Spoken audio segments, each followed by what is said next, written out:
Quel rôle peut jouer l'intelligence artificielle demain, très vite, dans le traitement des affaires judiciaires? Myriam Quéméner, Cécile Doutrillo, vous êtes avec nous. Myriam Quéméner, avocate générale à la Cour d'appel de Paris, notamment en charge du numérique. Je vous pose la première question qui concerne en fait, la publication très récente d'une charte éthique sur l'intelligence artificielle dans le traitement justement judiciaire. C'est une charte qui a été publiée par le Conseil de l'Europe. Pourquoi? Ça veut dire qu'il y a déjà de l'IA aujourd'hui qui existe en matière judiciaire? Disons qu'il y a pour l'instant des expérimentations, mais c'est vrai que l'IA est amenée à se développer dans le domaine judiciaire et c'est important d'encadrer le recours aux algorithmes par rapport aux décisions de justice, surtout sur certains contentieux, je pense en matière pénale notamment. Pour des contentieux répétitifs, ça peut être une aide à la décision, mais en aucun cas... Alors c'est ça, parce que donc on est dans l'expérimentation. Quel type d'usage on peut imaginer demain avec l'intelligence artificielle? Par exemple, quoi ça peut être utile en fait dans vos métiers? Oui, pour par exemple établir des barèmes, pour faire des recherches de jurisprudence. C'est véritablement une aide à la décision, mais ça ne doit pas se substituer au magistrat qui ne sera jamais un robot. Ah bah, alors ça tombe bien parce que j'avais une question pour Maître Doutrillo. Vous, je ne vous ai pas présenté, pardon. Vous êtes avocate cabinet Juris Défense, membre de la chaire Cyberdéfense Saint-Cyr.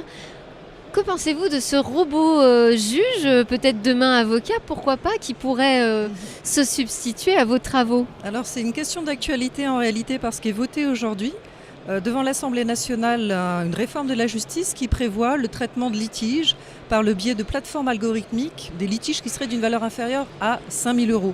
Les questions que ça pose concrètement, c'est comment en fait on pourrait paramétrer ces algorithmes en matière d'intelligence artificielle, parce qu'il y a un peu le fantasme que le juge pourrait être remplacé en fait par des algorithmes qui seraient censés eux être neutres, objectifs, et qu'il n'y aurait pas de difficulté par rapport à ça, une espèce de neutralité. Or, en réalité, c'est un fantasme, cette neutralité? C'est un fantasme parce que l'algorithme est paramétré en fait. Les critères qui vont alimenter l'algorithme est tout simplement paramétré par un être humain qui par nature est subjectif. Donc il y a un peu justement cette idée de privatisation aussi de la justice, puisqu'effectivement nous échapperions en fait à une justice telle qu'elle existe aujourd'hui, parce que le traitement de ces litiges serait confié à des sociétés privées en réalité, donc qui n'ont pas nécessairement en réalité qui n'ont aucune formation juridique. Et alors qu'est-ce qu'on peut mettre aujourd'hui comme cadre pour éviter de tomber justement dans une privatisation de la justice et d'avoir aussi des biais dans la manière dont les algorithmes sont programmés? Oui, parce que la vraie question, c'est que la justice, pour moi, n'est pas un marché. Et le justiciable n'est pas une marchandise, n'est pas un marché comme un autre. Il y a une attente très forte des justiciables. Et la réalité est qu'il y a déjà en fait une décision jurisprudentielle qui a été actée par une loi, à savoir qu'on a l'impossibilité d'automatiser une décision en fait complètement à 100% et sans avoir recours en parallèle à un être humain. D'accord. L'être humain qui resterait le juge. On a par exemple une plateforme dématérialisée des injonctions de payer, mais on aurait une trentaine de magistrats qui seraient chargés en parallèle de ces plateformes algorithmiques d'effectuer certaines mesures. Mais est-ce que le juge va accepter sa part de responsabilité? Parce que la responsabilité, ce n'est pas la machine qui va l'endosser, c'est un être humain qui devra rendre des comptes.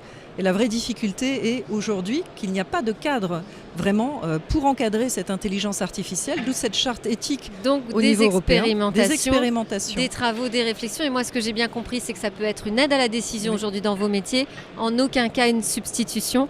Merci beaucoup. Pour plus d'infos sur les enjeux, les menaces et les protections sur la cybersécurité, regardez nos vidéos FIC 2019.